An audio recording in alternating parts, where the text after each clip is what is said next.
¿Qué onda, mi gente? Today we're going to talk about the best curse words in Spanish.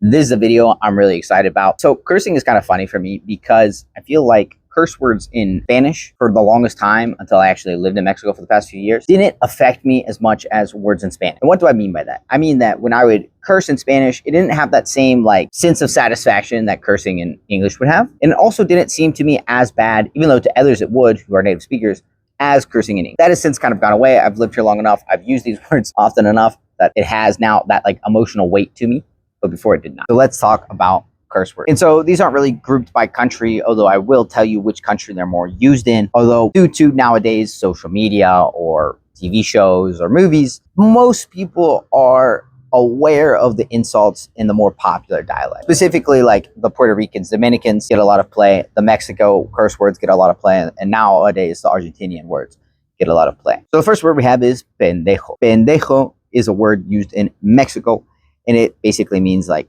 jackass or asshole. And this word could be used as an insult, right? And it can also be kind of used with your friends like you're an idiot. You also see in Mexico the expression of que chingados, which que chingados would be a response to somebody doing something dumb. It means like WTF. Somebody, tells you a story about fighting somebody because they said something dumb, and you respond with que chingados. Why did you guys start fighting? We also get the expression of mal parido when we're talking about Spanish curse words. And this is very well linked with Colombia due to the Narcos TV show of mal parido.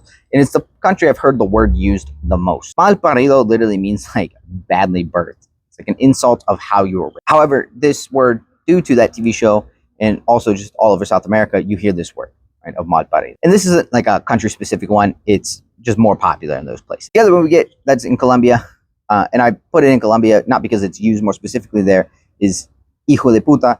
But in Colombia, you'll get, where they really exaggerate that hijo de puta, they'll get doble hijo de puta, triple hijo de puta, re mil hijo de puta. They just exaggerate it and put bigger and bigger numbers with it. You also get the expression of cara de verga, which is like dick face. Very popular in Colombia, also going to be really popular in Mexico. After this, we get a little bit of a subtler one, which is imbécil. Imbécil being like an imbecile, an idiot. And that word can be kind of used anyway. You also get carajo or joder, which are like expressions that are basically like the F word, like frick. Then a really common one that you'll hear pretty much everywhere is the word of cabrón. Cabrón can be used with friends. So you could say in Mexico, que onda cabrón?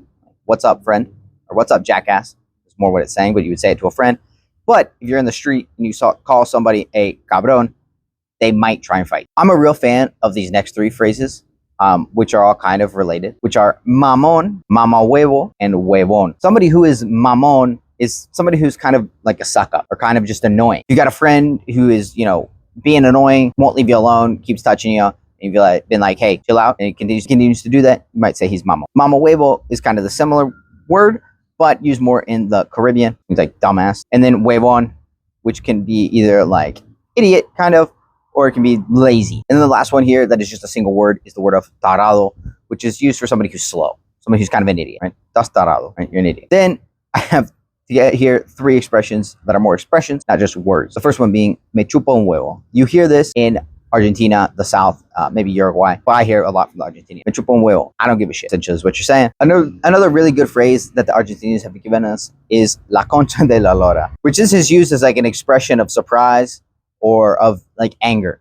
You hear this one a lot when you've been surprised or when you're upset with somebody about something, right? You might say la concha de la lora. And then the last one is very common in Spain, which is la madre que te parió. And this is more seen in the case of a retort, an answer to something dumb somebody has said, la madre que te parió, which is an insult essentially against your mother. Be careful with these words, use them responsibly, use them with friends, try not to use them in the street. You might get into problems. But curse words are a part of learning language, and they're important to know. They're important to be able to use properly, and they're important to know and be able to understand when they're used towards you. Thank you guys so much for watching this video. If you enjoyed it, be sure to like, subscribe, do all that stuff. If you want to practice with some of what we just discussed today in this video, or leave comments, thoughts, opinions, do so down in the comments. I will get back to you. And if you want to learn about upcoming group classes or private classes, you can reach out via WhatsApp or email, and I will get you more information on that. Thank you guys so much for watching. Have a great rest of your day, and I'll see you in the next class.